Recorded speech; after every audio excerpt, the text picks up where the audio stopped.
The president of Burundi, Pierre Nkurunziza, has died of heart failure. This was announced on the official Twitter account of the government of the Republic of Burundi. Hi, welcome to What's Happening. These are the top 10 stories now. At number 10, the Senate Chief Whip, Orji Uzor Kalu, who was recently released from prison, has resumed normal legislative duties at the National Assembly complex. Reports say he arrived at the Senate wing of the National Assembly at about 9 a.m. on Tuesday.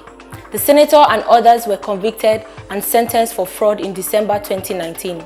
He was released from the Kuje Correctional Center after 6 months.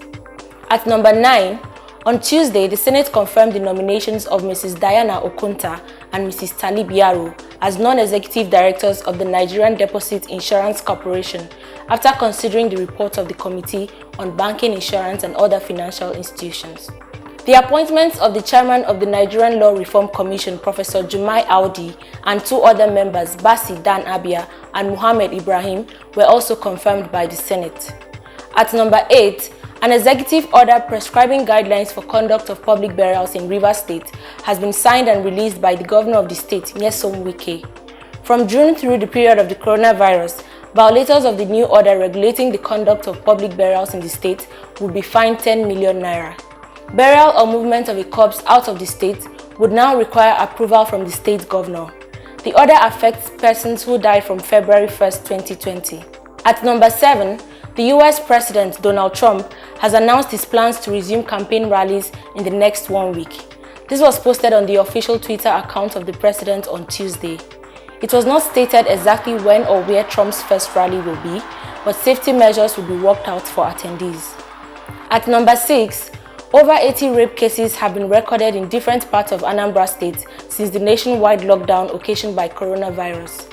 The figures were given by the Director of Child Welfare Services in the State Ministry of Women Affairs, Children and Social Welfare, Mrs. Nkechi Anazodo, at the flag-off of the United Nations Children's Fund Sensitization Campaign. The increasing number of sexual assaults in the state necessitated the need for the 10-day statewide campaign in the 21 local government areas.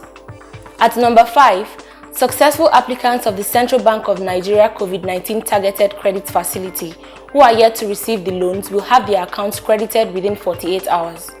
Isaac Okarafo, the CBN Director Corporate Communications Department, gave the assurance on Monday evening.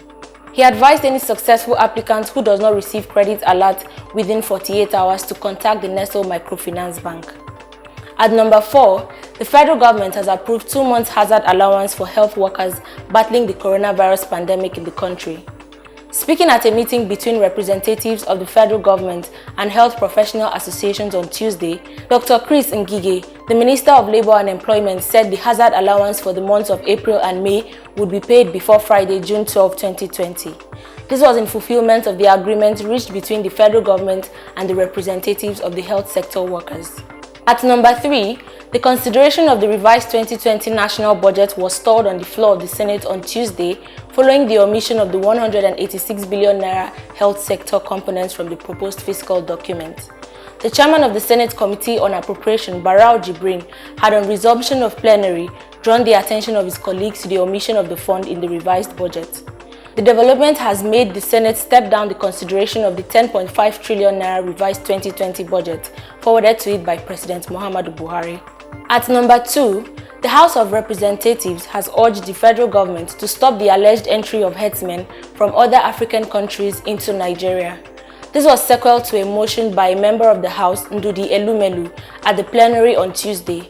Mr. Elumelu said that in recent years, herdsmen had been destroying farmlands, burning villages and killing innocent Nigerians indiscriminately in many states across the Federation, and that the Nigerian security agents had consistently claimed the herdsmen were not Nigerians, but migrants from other neighboring countries. Finally, at number 1, the president of Burundi, Pierre Nkurunziza, has died of heart failure. This was announced on the official Twitter account of the government of the Republic of Burundi. Nkurunziza came to power in 2005 when he was selected by the parliament. Reports say the president was hospitalized over the weekend and that his health abruptly changed on Monday. The country will observe 7 days of mourning beginning Tuesday. Always remember to wear your mask, wash your hands and stay safe. That's all for now. See you next time on What's Happening.